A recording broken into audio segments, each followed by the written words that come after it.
Okay, so hi guys, I'm here today with Heath Armstrong. I've got the most amazing guest to talk to. I have been reading and using your sweet ass journal and Oh, connected with you through your email, and here you are.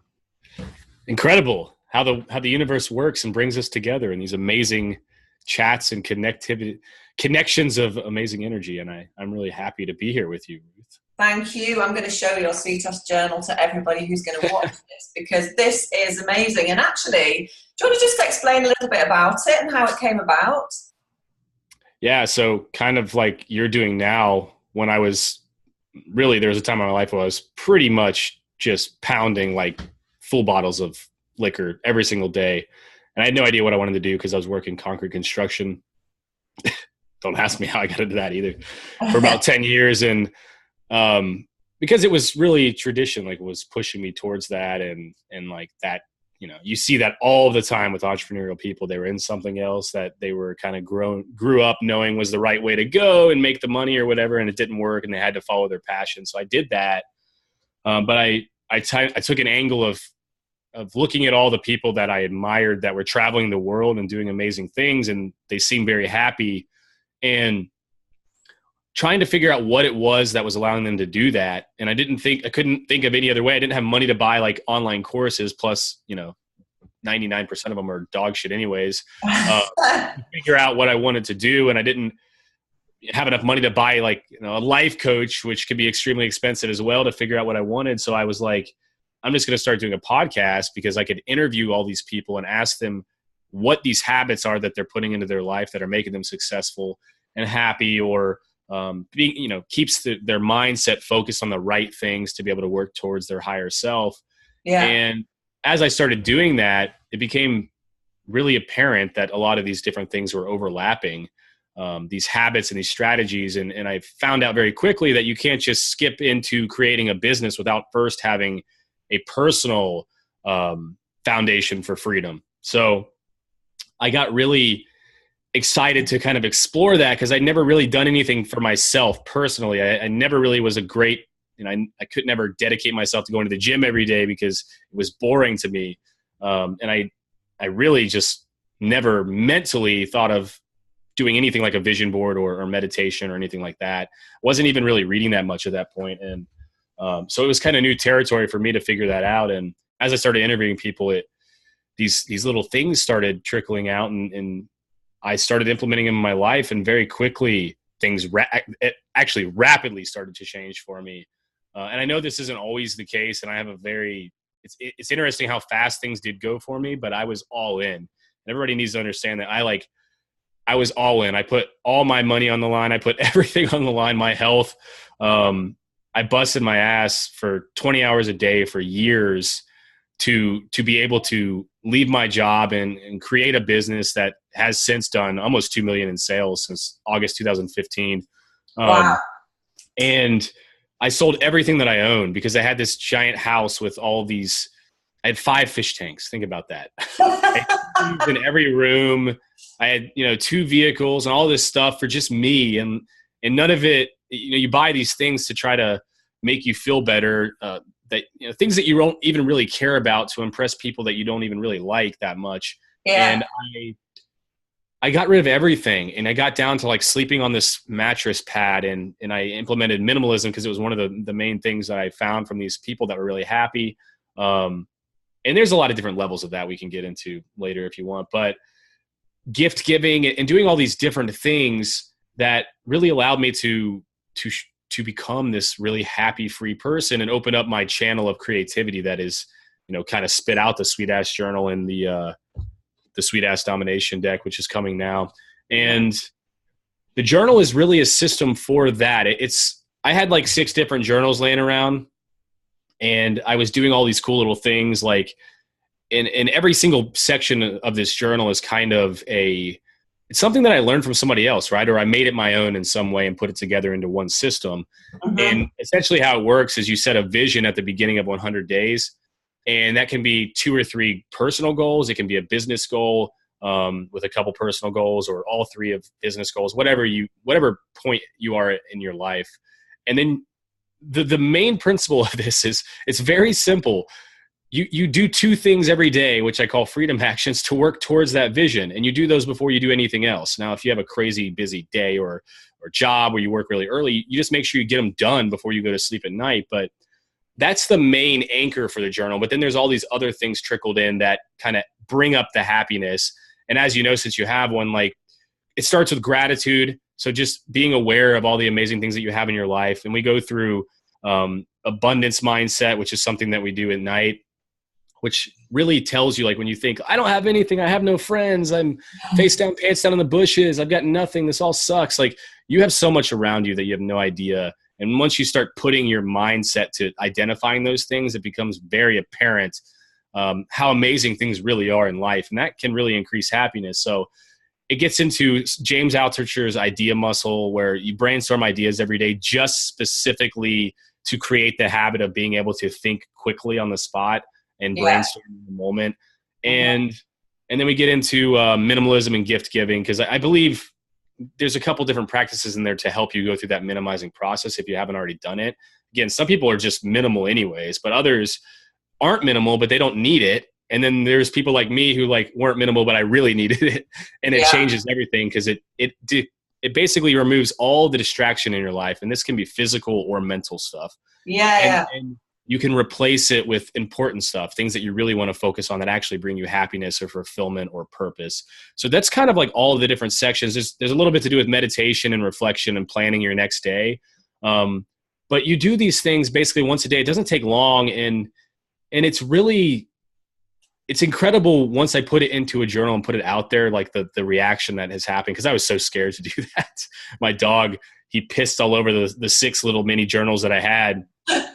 And my coach at the time, Jacqueline, she's from South Africa, was like, well, I guess you have to make them into your own journal now. And so you can only carry one around. And so I started kind of sketching it out, and that's what it became. And it's like, I don't know, people love it. I do little promotion, and it's just like spreads by word of mouth, because it actually works for people. And I should have known that was the case, because it worked so well for me, and it was things that I learned from other successful people. But you're always doubting yourself, especially. Absolutely. Yeah. I love it. I mean, my partner and I both have one. We use them morning and night religiously, and have done since we bought them. And I think for me, the minimalism was just so key, because I was surrounded by clutter. And I think the more clutter you have surrounding you, the more you've got in your head. And for me, that's been, I've been to the tip so many times in the past few months with stuff that I've been hoarding for years. And I do feel so much more free from it. And also the focusing on the 2 tasks a day is brilliant. Absolutely brilliant. And like it's you say, so easy too, right? Like, just don't do anything else. Don't keep making these extensive to-do lists, because you'll pick the shit that doesn't matter. Absolutely. And I'm a real to-do list maker, and it's made me think. Oh, me too. And I just find it really easy to use. So thank you for that. And I can't remember how I came across it. Maybe I was on Amazon looking for a journal and came across it there. But I've recommended it to so many people, and they're all finding the same. Oh, well, thank you. Because it's so simple, it's easy to use. It makes you think every day, and it makes you be grateful, and the giving and all that kind of thing. Yeah, wonderful. So going back to what you were saying about interviewing so many people about the entrepreneurs, how did you actually start with one person? Who did you think you were going to start with? Was that actually the person that it ended up being, or was it somebody else?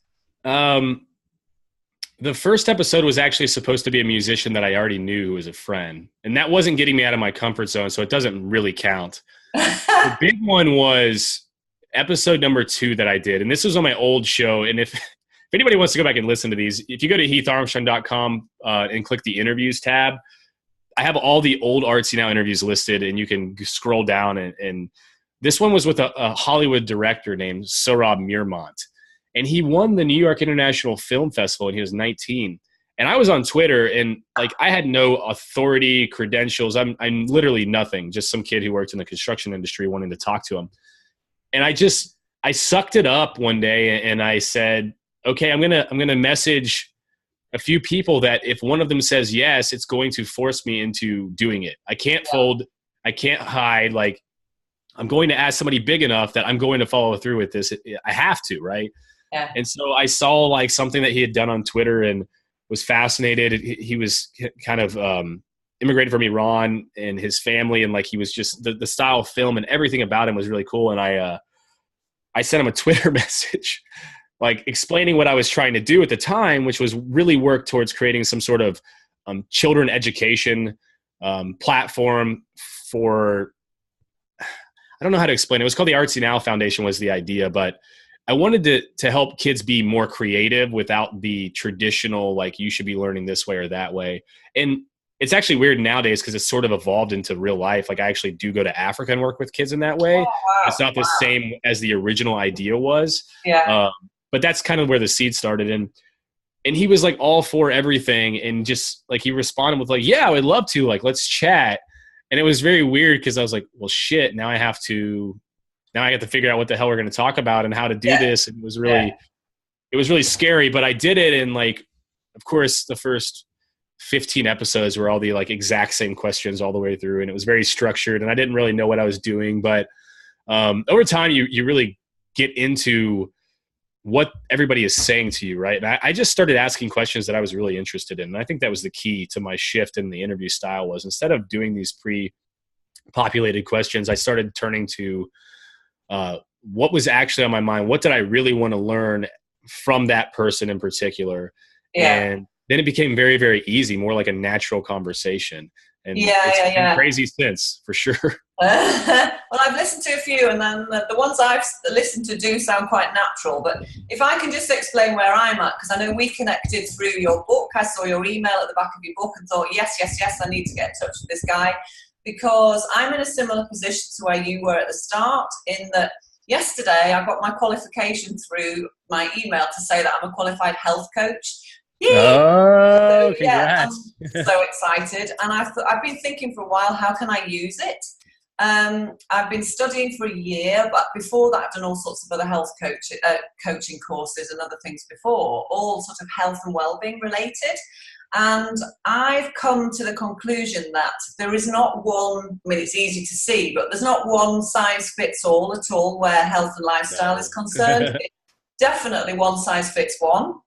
So I've come up with the idea of doing this one size fits one sort of interview course, whatever you want to call it, where I pick out, like you did, different people who've got their own health and well-being tips, lifestyle habits that work for them, and just sort of finding out what they're all about and how it works for them, because it really is one size fits one, and I'm sure you'll agree. So really what I wanted to do was start with somebody who was going to take me out of my comfort zone, so here we are, and ask you some questions about your health and wellness, because I know it's not always been ideal for you, reading what you put in the back of your journal and seeing what you put on online stuff that I've looked at.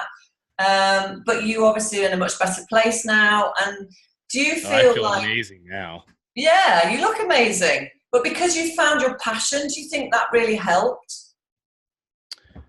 I think they were parallel to each other. I don't think I could have done one without the other, to be honest. Okay. Without getting healthy, I don't think I could have followed through with my passion, and vice versa. Because I wanted my passion so bad, I was kind of forced into becoming more healthy. And health is an addiction now. Like, I am a junkie for mind clarity, mind strength, personal optimization, and automation from a personal point of view and a business point of view.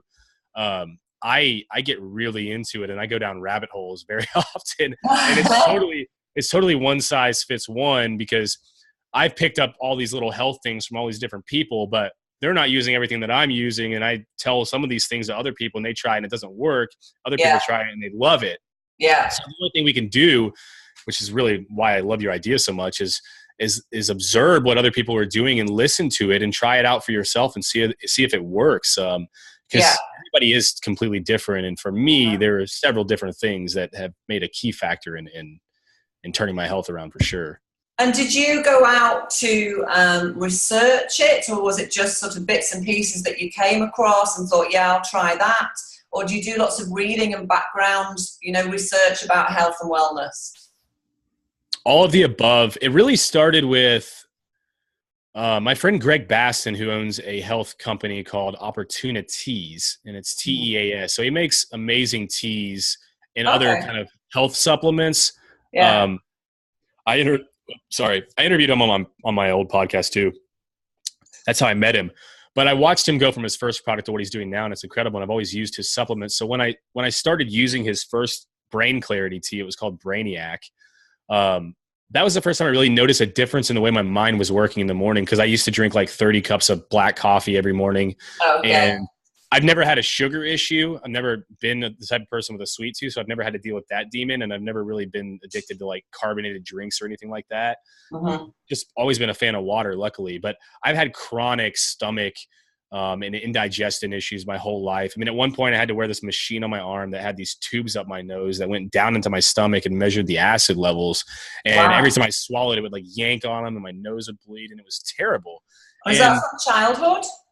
Yeah, I had it from childhood, but it took me forever to even figure out that I was weird, because I just thought it was normal, right? Like I eat all this pizza and this bread and all these things my whole life that my parents are feeding me or wherever, growing up in the Southeast US. And I just think it's normal to have that pain after I eat and to feel like I can't breathe. And because how are you going to know as a kid? Yeah. And I went to, so Greg's products helped me like switch that mindset, but it took me a long time to figure out, to get to the point to where I wanted to try those things in the first place. Cause I went to, doctors my whole life, and they just kept putting me on these acid blockers. And the problem with most people with this stomach or this esophageal erosion issues or bloating, it's not that you have too much acid in your system and that's how they treat you. They all treat you like you have too much acid.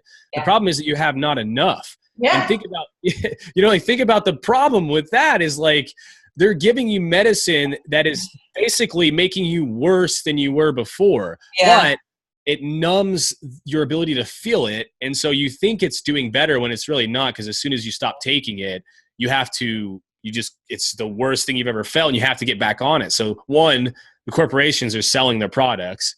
Two, you're addicted to it. You have to keep spending money through the pharmacies.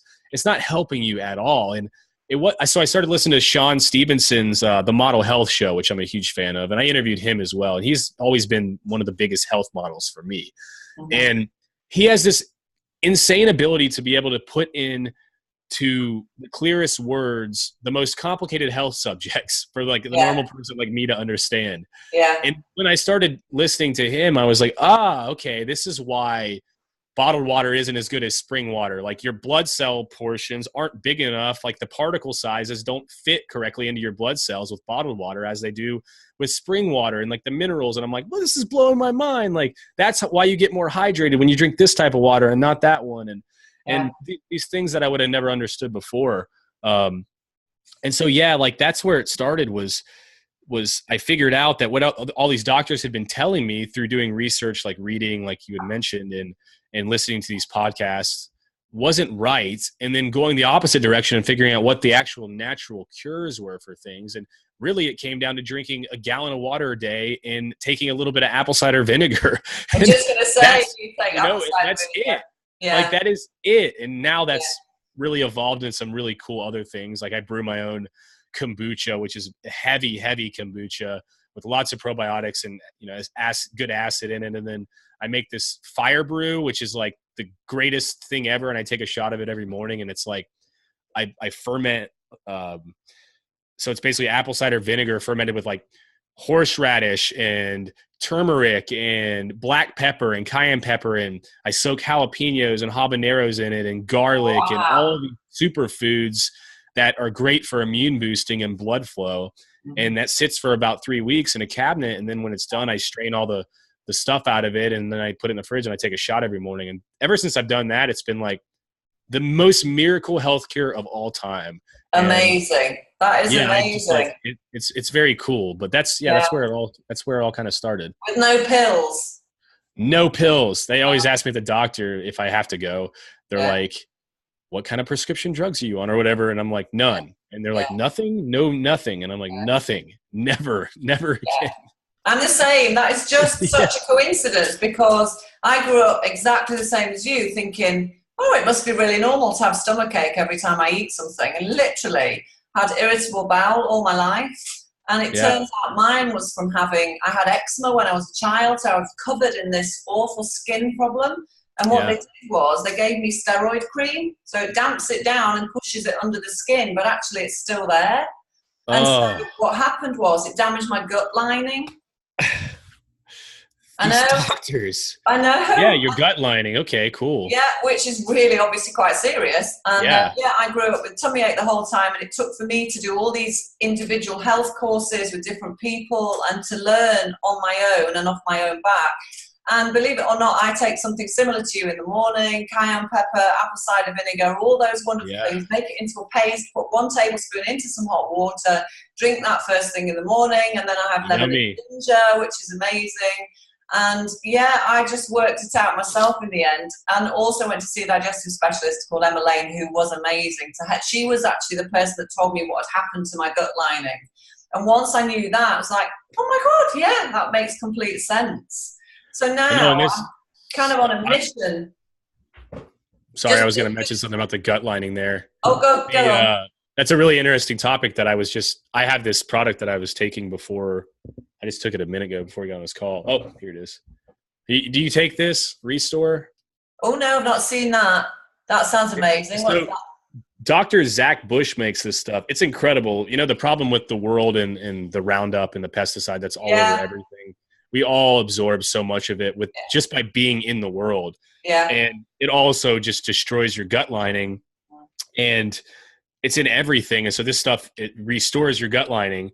And it is incredible, like the other things that have happened since I started taking this in general. Even after doing all the other healthy stuff I do, the mental clarity that comes with this, and like there is zero. I mean, I think I can't even remember the last time I had any type of reflux or heartburn or anything combining this with that, you know, the whole vinegar drink thing in the morning that you were talking about. Yeah. It's really incredible, but this is all over the internet too. He's pretty popular. You guys should check this out. I'll check that out. Yeah. I think there's a lot in the media at the moment about the gut-brain connection. I'm sure in the States as well. And I found that the more I clear up my gut, the more clear my head is, you know, and vice versa. It just works together, doesn't it? Do you find the same? Yeah, absolutely. I always screw around with different types of diets trying to see like what it does in my mind. Yeah. And like even the ketogenic diet, I was like, I hear that this is the best clarity ever. Let me try this. But my problem is I can't digest meat. So I really don't eat meat. And I'm really I'm kind of against the way that it's handled anyways, humanely. I'm such a hippie animal lover. Like I can't, but so when I was doing the ketogenic diet, it's very hard to do that without eating meat. And so I'm eating like all these, just trying to stuff myself full to get to the point. And I mean, I think there's a lot of different ways you can do it. It is also another one fits one type thing. And I was just eating a shit ton of avocados and nuts and things like that. They're high fatty and low carb. But that was like the craziest mind, like, I don't know, it was like clouds for like 5 days straight where I never felt that fuzzy in my life. I just could not make a connection. And as it's trying to build through or work through all that glucose in your system so that it can start working on your body fat and things. And well, once it flipped over, I was like, whoa, like this is an extreme level of clarity. And I really like this. This is very interesting to me.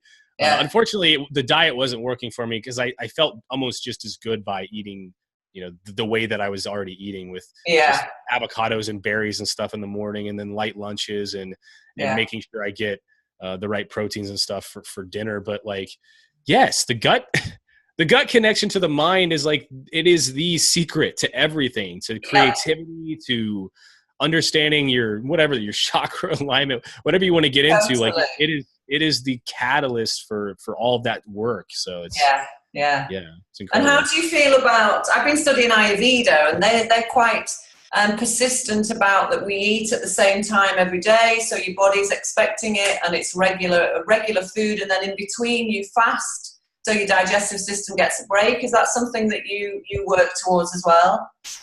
I don't do a lot of intermittent fasting, although I have. I have a crazy high metabolism, and even I find like eating very high fatty foods is the best thing for me. And I have a lot of really good healthy friends that do intermittent fasting very successfully. They don't eat from like 8 p.m. to 2 p.m. or something, and they only eat in between that 6 hour period. but I do eat similar things every single day. Yeah. And my body is expecting them. And if I get off the routine, obviously you get symptoms and it gets kind of weird. So it's hard when you're traveling all the time like I do. But there's a certain amount of staples that I carry around with me. And that's, Restore and spirulina. And I take lots of different mushroom supplements from Host Defense for mental clarity as well, like chaga and Stamets 7 blend and lion's mane and things like that. And then I also carry around 100% ceremonial cacao, which is really just a pure form of chocolate and no sugar that I get imported from this really awesome dude named Brian Wallace. Actually, he's a cool guy who he dedicated his young life to finding like a legit amazing source of cacao, and he imports it from, I think, Guatemala. And I tried all these because I was in Nicaragua last year. I had it for the first time and was like, what? This is the best. I mean, you don't need coffee. You don't need tea. You need nothing. If you drink a cup of chocolate drinking syrup, like just melting cacao chips down, you drink 1 cup of that, it's the healthiest thing ever for you. Your blood starts flowing. I've never felt clarity like that. And I got back here and was like, I have got to find this stuff. But you can't, in the States, it's all a bunch of shit. Like the best you can find is 80% cacao and like 20% chocolate with a bunch of sugar. And I don't like sugar. It fucks everything up. So I found this guy finally on Instagram and like started messaging him. And I was like, hey, his company's called Endorphin Foods, by the way. I'm going to write that down.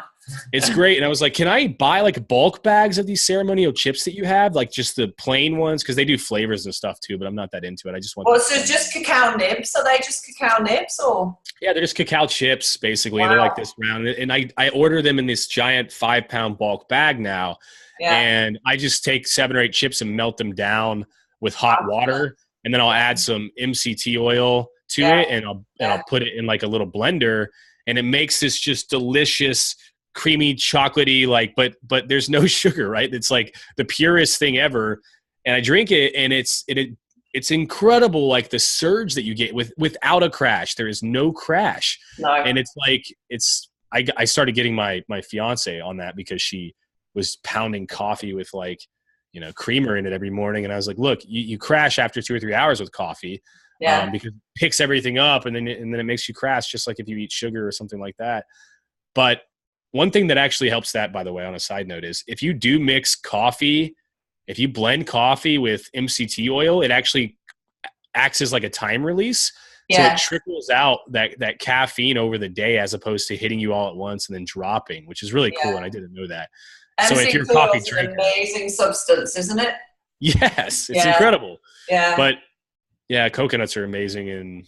But this cacao, Endorphin Foods, check that out. And I'm really jealous. I'm desperate to go to Peru or somewhere where I can go and check out the real cacao story because I make my own chocolate as well. And amazing! A healthy sweet treat business actually, and I use minimal amounts of sugar in it. And real chocolate, you cannot beat it. And medicinal mushrooms in real chocolate is just incredible. Like psilocybin? Pardon? Are you talking about psilocybin? I use reishi and shaga and whatever I can get. Okay, herbal mushrooms. Yeah. I didn't know if you meant by medicinal, if you were talking about like psychedelic mushrooms or just, cool. No. That is such a great, I actually will pour my capsules into the, so sometimes I take matcha and mix it with the cacao that's melted and the mushroom supplements and all together. And it's like in MCT oil and it's like this amazing little drink. So I'm going to check that guy out. Brian Wallace, did you say? Brian Wallace. Yeah. I'll check it. Foods. Fantastic. Okay. Yeah. So can I just ask you a couple of health sort of wellness questions? Because sleep is such a big issue. There's so many people I've come across through my health coaching who have massive problems with sleep. Do you sleep well? Do you have tips around sleep? Do you have a sleep routine in the evening, sort of a wind down routine that gets you ready for bed? Or are you just one of the lucky ones that manages to sleep 8 hours without worrying about it? I was an insomniac for many years. Really? The doctors tried to put me on every different type of sleeping pill you can possibly imagine. Ambien and Lunesta and all that shit. Again, I just needed to drink more water and exercise. And as much as people don't want to hear that, It is so true. Like your mind, everything that you do, if you sweat every single day and you really push yourself, don't like get to the point where you're breathing heavy and stop. Like push yourself through that pain and really sweat and drink a lot of water. Your sleeping is going to be a lot better. Also, don't drink alcohol, because that's another thing that very much makes you stay awake at night. Well, I used to just pound alcohol a day. I didn't exercise. And that, of course I wasn't sleeping at night. I'm thinking about all these things. I feel like shit, but you don't know that. Like, if you drink enough alcohol, you'll pass out, but you're not really in a deep sleep. You're not getting that healthy level of sleep that you need. And I've actually been experimenting a little bit with these 45 to 90-minute sleep sessions where you can like really power sleep and then you get up and rage. But it's really hard to go to sleep if you're not in that circadian rhythm. Yeah. And so I had to really get back to not going to sleep at 3 or 4 a.m. when it's dark, but doing it with the sunrise and the sunset. And it became a lot easier for me. And there's definitely several things I do besides exercise and things like that. Magnesium topicals has been a huge thing for me. Magnesium tea is great too, but it doesn't work as well going through your mouth. It's better absorbed through your skin. And the one that I use is, it's a spray. I spray it on myself a couple times a day actually, but definitely at night. The one I use is made by Organic Olivia. But you can probably get cheaper ones. I like her quality. So that's been a big help for me. And journaling at night and resetting and putting my mind, like when I get to the sweet ass journal, right? And I do the PM section and then I go to my habit tracker because I track everything on my wall. I literally have habits that I initial in and out of every single night, morning and night. Like when I wake up, I initial in and I think, okay, these are the habits that I'm doing on this streak, right? This is what I'm trying to implement in my life to remind myself. And then at night I go back and check myself out. And that over time, it's like the placebo effect. Almost you're like, okay, this is the time. Like I'm doing this, and then I'm going to read fiction actually at night, not nonfiction, or biographies or something that's not self-help related. And it just kind of all helps put my mind down this settling, easing in to sleep, and a brief meditation sometimes. And I just drink a lot of water before I go to sleep, and also. You lose so much when you're sleeping that when you wake up, that's the first thing you need to do is pound a mineral cocktail with electrolytes or whatever you want to do. I mean, for me, I take 16 ounces of water and I put a bunch of sea salt in there. And then I also put in some lemon and I just pound that first thing before I do anything else when I wake up. And that kind of helps replenish you after sleeping. And I think that also really plays a part into my next night's sleep as well. Making sure you're hydrated all day and you have the minerals, and your sleep is going to be a lot easier for sure. But I also sleep better on the floor. It's so weird. Do you really? I have to, like, if I'm on a pad on the floor, I just, with nothing, like maybe some books and just minimal, I have this weird comfort with that. And Lindsay's the complete opposite. She's like, we have this big bed with like this handmade. Oh.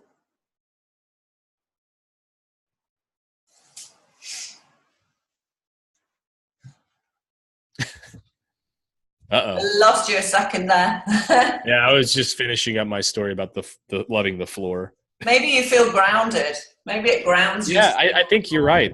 Yeah. I mean, that's a whole other thing too, because we're surrounded by all these free radicals from computers and cell phones. Yeah, absolutely. Magical as they are, they're very detrimental to our health as well. And it's scary that the studies that aren't even released, there hasn't been a lot of time to study this thing. And it's really, really scary if you start looking into it. So I think grounding yourself is the most important thing you can do for health.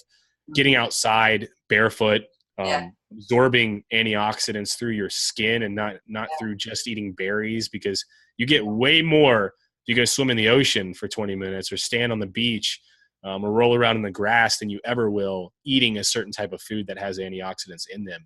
And it feels so good to do that too, doesn't it? I know. Don't you notice how all your pain just goes away? Yeah. All your worries just go away when you're outside, which is why I spend so much time outdoors. Yeah. But like your antioxidants are what destroy your free radicals. And like matcha tea is great for that as well. But it is nothing compared to going out and letting your body absorb it naturally like you normally would have as an evolution species or any type of natural person that you are, because we all are from nature, despite most of us I'm losing you again.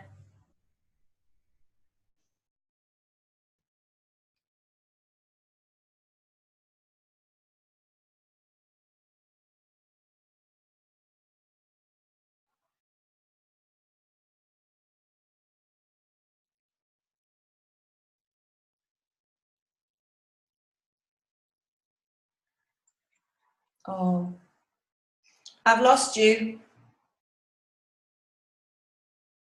I know we're still recording. I'm going to hang on, see if you come back.